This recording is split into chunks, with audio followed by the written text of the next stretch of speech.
Who's more powerful, the conqueror who takes territory or the philosopher whose ideas animate him? It's very important for us to consider the philosophical underpinnings of our actions. What values drive our actions?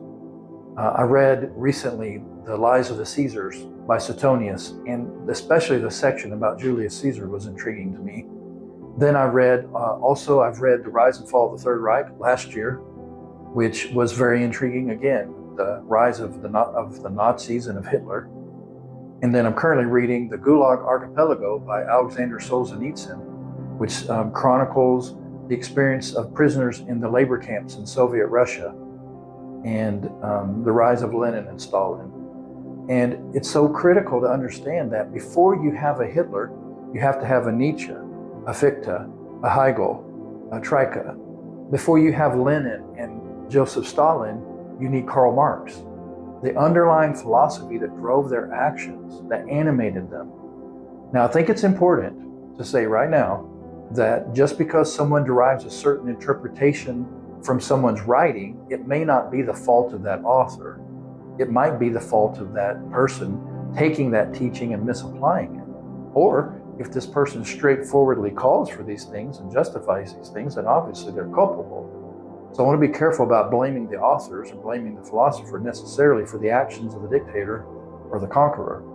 But I think there's no mistaking the fact that there's an underlying philosophical system and belief structure that animates our actions.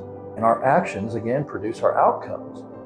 So we need to be people of God. We need to go to the scriptures. We need to go to the New Testament, read the teachings of Jesus, read the teachings of the apostles for ourselves, and derive our conclusions also in the context of fellowship. What we do, for example, in our church fellowship is we read the scriptures personally, we come together, we have times of Bible studies, and we get together and wrestle with what the Bible tells us. And how do we apply it to our current context? And what can this mean for us today? And how can we live it out? But it's so critical to be considerate of what animates us. Peter said that no interpretation of the scripture is of any private derivation. That is to say that there are things in the New Testament, there are things in the Old Testament that would give us pause, we have to think about and wrestle with.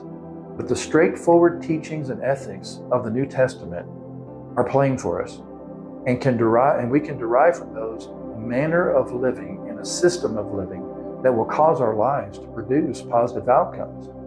We have to consider what's animating us if we're going to consider or if we're going to have positive outcomes in our lives.